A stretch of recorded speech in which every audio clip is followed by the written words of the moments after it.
Hi, it's me Prince. എല്ലാവർക്കും black table YouTube ചാനലിൻ്റെ പുതിയൊരു വീഡിയോയിലേക്ക് സ്വാഗതം. എന്തുണ്ട് വിശേഷങ്ങൾ? എല്ലാവർക്കും സുഖമല്ലേ? എല്ലാവരും ഹാപ്പിയല്ലേ? ഹാപ്പി ആയിട്ടിരിക്കുക. Anything happen, live asked go on always പോസിറ്റീവായി. അപ്പോൾ നമ്മളിന്ന് നോക്കുന്നത് നെടുമ്പാശ്ശേരി സ്പെഷ്യാലിറ്റീസ്, നെടുമ്പാശ്ശേരിയുടെ പ്രത്യേകതകൾ. അപ്പോൾ അതിനെക്കുറിച്ചാണ് നമ്മൾ നോക്കുന്നത്. കൊച്ചി മെട്രോപൊളിറ്റൻ ഏരിയയുടെ അവിഭാജ്യ ഘടകമാണ് നെടുമ്പാശ്ശേരി എന്നത്. അതിന് കാരണം കൊച്ചിൻ ഇൻ്റർനാഷണൽ എയർപോർട്ട് നെടുമ്പാശ്ശേരിയിലാണ് സ്ഥിതി ചെയ്യുന്നത്.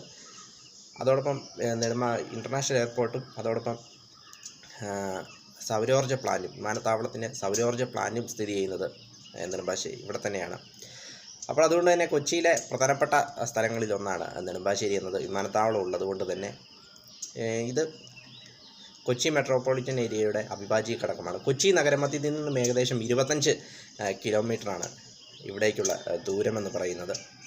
ഇവിടുത്തെ പോപ്പുലേഷൻ, നെടുമ്പാശ്ശേരിയുടെ പോപ്പുലേഷൻ എന്ന് പറയുന്നത് 29,706 വിശാല കൊച്ചി മേഖലയിലെ 2 പ്രധാനപ്പെട്ട മുനിസിപ്പാലിറ്റികൾക്കിടയിലാണ് ഈ നെടുമ്പാശ്ശേരി സ്ഥിതി ചെയ്യുന്നത്. അങ്കമാലിക്കും ആലുവയ്ക്കും ഇടയിൽ.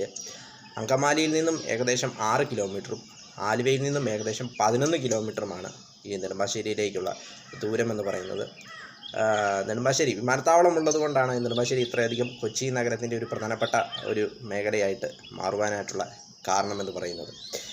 വീഡിയോ ഇഷ്ടപ്പെട്ടാൽ ലൈക്ക് ചെയ്യുക, ഷെയർ ചെയ്യുക, കമൻറ്റ് ചെയ്യുക, സബ്സ്ക്രൈബ് ചെയ്യുക. വീണ്ടും പുതിയൊരു വീഡിയോ കാണാം. അതുവരെയും ടേക്ക് കെയർ, ബൈ.